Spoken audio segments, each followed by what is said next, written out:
I stole your wealthy husband. The first call from my younger sister, Lois, came just before our mother's funeral. She hadn't replied to any of my messages for weeks. I just got back from Hawaii with Keith. I brought you some chocolate souvenirs. Furious at her insensitivity, I lost my temper and yelled at her in front of everyone. You can keep my husband. Just get to the funeral already. Lois, stunned by my outburst, could only manage a confused "what?" from the other end of the line. I gave her the address of the funeral home and hung up, seething. Knowing she'd try to call back, I turned off my phone, took my seat in the family section, and tried to compose myself. My name is Emily, and I just turned 38. Growing up in a family of 4, my parents, my younger sister, and myself, I often felt the weight of being the eldest. My sister Lois, who is 6 years younger, was always the favorite. With her charming looks, she had a knack for getting her way. Whenever Lois wanted something, she would flash an irresistible smile and say, "Emily, I want this," and I would almost always give in. Unfortunately, this dynamic didn't change as we grew older, making Lois an extremely troublesome sister. 8 years ago, our father passed away after a long illness. 6 months ago, our mother was diagnosed with a terminal illness and had been in and out of the hospital since. 2 years ago, I married Keith, a senior colleague from work, and moved into an apartment near my office. Despite the distance, I spent the last 6 months commuting an hour each way to care for my ailing mother while managing my job. Lois had returned home and left her job a year ago following a breakup with her then boyfriend. Despite this, she continuously deferred caregiving duties to me, claiming I was better suited for it.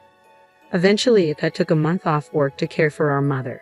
Despite my efforts, she passed away 2 days ago. And where was Lois during this time? She had left for Hawaii a week earlier.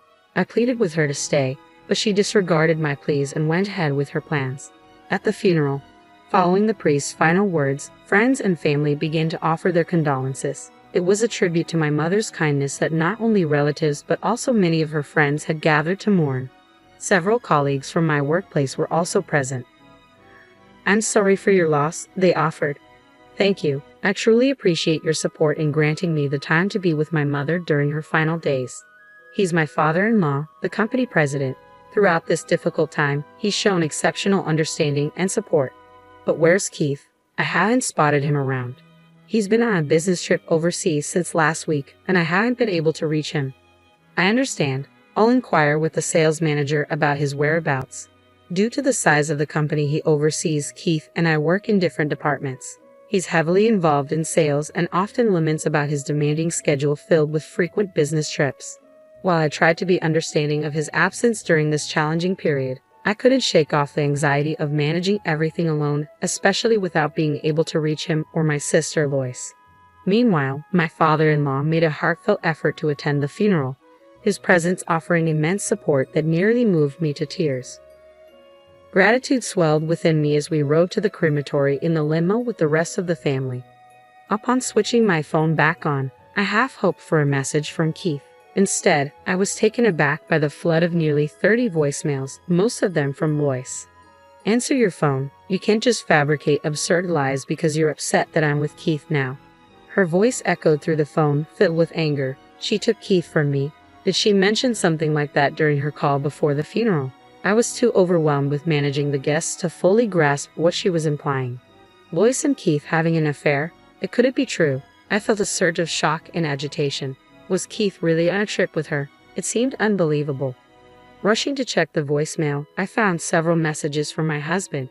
"I'm deeply sorry, but you're a resilient woman. You can handle this on your own, but Lois, I need to stand by her. So let's end things." As I listened to his message, it felt like a scene ripped from a melodramatic script. I wish I hadn't heard that. I muttered to myself. Why did I have to discover that my husband and sister were having an affair and enjoying themselves in Hawaii during our mother's funeral? You need to hurry if you want to bid your final farewell to Mom. We're en route to the crematory. Reluctantly, I dialed my sister's number and relayed the news. "That's not funny. Stop lying. You're just bitter because I took Keith from you." "But it's the truth. I get it. Losing your husband must be tough." "Yeah, he's set to be the next company president and loaded. I empathize with your pain, Emily, but there's a difference between white lies and deceit, you know. You're grown up. You should understand that." I never expected to hear that from you. It was a shock to find out about you and Keith's affair. I could almost hear the satisfaction in Lois's voice. She always enjoyed pulling pranks on me since we were kids, reveling in my gullibility. I let out a frustrated sigh. Regardless, now's not the time for this. If you want to bid Mom farewell, come now. I'm tired of this charade, so why do you need to check with his father? On the other end of the line, their voices overlapped in what seemed like a heated exchange. They probably weren't prepared for me to bring up his father. Eventually, my husband, who appeared to be standing beside Lois, took the phone. Emily, is what Lois said true? If you doubt it, then do as you wish. I'm ending this call. After a while, we pulled up at the crematory. This was my final chance to bid farewell to Mom, but my thoughts were in disarray from the whirlwind of the past few days and the sorrow of losing her. Unsure of what to do next, tears streamed down my cheeks uncontrollably.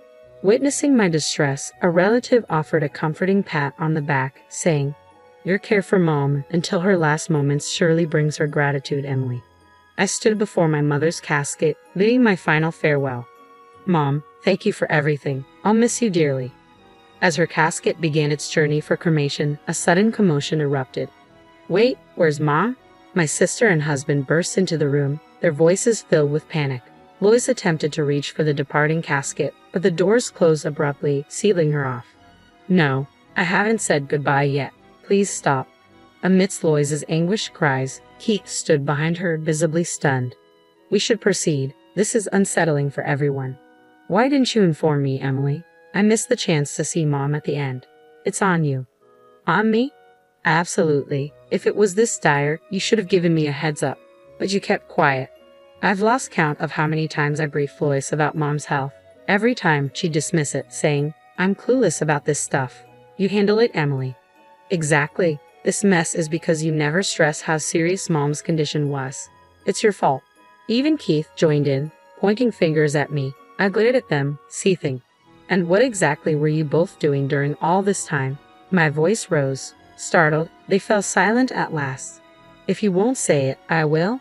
You two were off enjoying a romantic getaway in Hawaii, weren't you?" The murmurs among the relatives grew louder as they watched in disbelief. Whenever they inquired about Lois or Keith, I'd come up with excuses to shield them from judgment. "Mom, forgive me. I wish to bid you farewell in peace." Mentally apologizing to her, I braced myself to address the truth. "When did this affair even begin? You knew I was on leave, looking after Mom, right? It was a difficult time for me. I reached out for help countless times, but all you two did was have a good time together. Isn't that right?" "Enough. It's your fault, Emily. You didn't keep Keith close enough." "What's that supposed to mean?" "You need to prioritize your husband more. He complained about being bored at home because all you talk about is work and caregiving." Poor Keith. "Oh, so that's what he said," I retorted, shooting a glare at Keith. He quickly averted his eyes, avoiding mine. "Emily, you snagged a wealthy future company president, but you got complacent. That's why he was swayed by me. You always do this, Emily." In truth, every time I had a boyfriend in high school or university, Lois managed to steal them away from me. The only exception was Keith, as Lois was already in a relationship at the time. What a shame. From now on, I'll be with Keith and become the wife of the future president. So end things with him. Fine, take Keith. I'll file for divorce. At that point, I was beyond caring. When I decided to marry Keith, I had no clue about his family background. He was initially working at a regional branch before transferring to headquarters in my department. Keith was charismatic, sociable, and effortlessly won everyone over, quickly becoming an integral part of the team. As we grew closer, I developed feelings for him, and when he proposed, I joyfully accepted. It wasn't until I visited his parents' home that I discovered his father was the president of the company where I worked. It came as a genuine surprise. "So promise me, don't come back later begging to avoid a divorce." "I won't." "You're certain about leaving me?" "Yes, I am." "If you leave, no man will marry a workaholic like you. You understand that, don't you?" I'll live my life on my own terms. But for today, please bid Mom a proper farewell. Keith and Lois exchanged smug glances as if they had triumphed. Relatives frowned, observing the tension. I apologized for the unpleasantness, I said, regretting the scene. As I apologized to my relatives, I heard Lois whisper, "Always the goody two-shoes. I can't stand it. I've tolerated so much because she's my younger sister, but I'll no longer see her that way. I'm divorcing Keith, and I'm alone in this world now. All I have to do is brace myself for that reality." I clenched my jaw tightly. 2 weeks have elapsed since then. I've packed up my belongings from the apartment and settled into a new condo near the office. I've even listed my parents' house for sale. There's nothing tying me to the past anymore. As I moved out, Lois moved in with Keith. Our divorce papers have been finalized and filed. I'm sure they're happily starting their married life together now. Well, I've finished sorting through Mom's paperwork. Now it's time for payback. "Watch over me, Mom," I said with a smile, gazing at her portrait, envisioning the events to unfold. "Enjoy your honeymoon phase while it lasts. You too." The following day, while I was at the office for my job reinstatement, my phone buzzed with a flurry of voicemail notifications. "Hey, what's the deal? We're divorced, right? Why am I being slapped with a $30,000 bill?" Concerned they might show up uninvited, I suggested meeting at a nearby diner. As soon as we began conversing, Keith erupted in a fit of rage, his voice booming with fury. "I received a legal document from a lawyer. What's this about? We're already divorced, aren't we?" "Exactly. I'm not sure." I had tasked a lawyer with claiming $40,000 from Keith as my share of the property and $30,000 from Lois for her portion of our mother's medical care expenses. The documents must have been delivered to their address. It's something they should have anticipated, but it seemed they hadn't. I felt exasperated. "You just need to settle what you owe. That's unfair. And don't think you can get away with what you've done. I've endured significant emotional distress. Should I sue you for that too?" "Emotional distress? You cheated, plain and simple, so pony up." They fell silent, likely realizing they couldn't argue with the law. Then, after a pause, Lois turned her gaze on me. "So, Emily, it's all about money for you in the end. Fine, let Keith foot the bill. With a loan from my dad, we can easily cover the $70,000. Keith, I know you're not exactly flush. Lois, are you really okay being with a broke guy? Keith will be the president soon. Then he'll have money. Just need a bit of patience." "Oh, Lois, you're after the money too, aren't you?" "No, I've got plenty of love. Dad's been talking about retiring at 65 for ages. So, in 2 years, I'll take over as president." "Seriously, that'd be something." "Absolutely. I'm the only son, after all." We'll see." I couldn't help but burst into laughter. "Can you believe this? Is she losing it?" My sister's voice chimed in. But the real act of revenge I had planned was only just beginning. "Keith, you've been absent from work for quite some time," citing the family funeral as the reason, correct? "Well, my mother-in-law is family too." "True, but the company is aware of what you've really been up to." "Huh. Are you aware that your father attended Mom's funeral?" I intentionally withheld this information from Keith and Lois, leading Keith to believe that his father was unaware of the situation. "I've informed the company and your father, the president, that you lied about taking family leave for caregiving and instead went to Hawaii with your mistress." "Oh, that was you. You never did any caregiving at all. You have the nerve to act so boldly. And you've taken time off work with Lois on several of your business trips, haven't you? I've reported that too." "How did you find out?" "Lois has been posting photos on social media, detailing where and when she went out. There were a few pictures with you in them. Quite shocking." Huh? You knew about my social media? It's the same account you've had since high school. Naturally, I'd be aware." Lois appeared uneasy, and Keith was caught off guard by my revelation.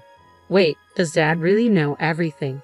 Just as my mother was family to you, your father regarded her as family too. Naturally, he'd be informed about the family funeral, as protocol dictates it should be reported to the company. Even following the funeral, he showed concern for me and reached out multiple times. Consequently, I relayed all the recent events to him. He's quite furious. Furthermore, he made it clear that he has no intention of appointing you as the next president." But I'm his son." He mentioned he doesn't recall ever stating that our company follows a principle of hereditary succession. Additionally, he instructed me to convey that he has no use for a son who would engage in such disloyal behavior. So Keith isn't going to be the president. As I watched their faces grow pale, I decided to push them further.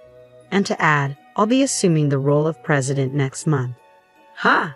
I just received the official notification from the president and my superiors at the company. It's official. I've been appointed as the new president. That's impossible. They wouldn't appoint you as president. If you doubt me, why don't you call your father right now and confirm? Keith hurriedly dialed his father while Lois, his new wife, looked on nervously. So, Emily's going to be the president? That's true. So, I won't be the president's wife. If I knew that, I wouldn't have taken you from Emily. But you said you loved me. That was with your money included. What did you say? I couldn't bear the couple starting their argument in front of me, so I stood up. If you want to fight, do it somewhere else. Oh, and I'll be expecting the payment. Thanks. Wait, please don't leave me. Please support me, sis. I evaded their desperate attempts to grab hold of me and swiftly departed. Following that, the couple proceeded with their divorce. My ex-husband, Keith, was demoted by his father and eventually resigned from his position. Now, he works multiple part-time jobs every day to settle his debts to me. As for Lois, rumors have it she's working in a bar at night. Initially, she seemed to be managing, but she fell victim to a deceitful man and found herself in dire circumstances. Meanwhile, I've ascended to the position of president. Admittedly, it's for a small company operating as a subsidiary within the main company building, specializing in the caregiving industry, a venture established based on the proposal I drafted during my caregiving leave. Nonetheless, the caregiving sector is projected to expand in the future, and I'm determined to excel. I'll give it my all moving forward.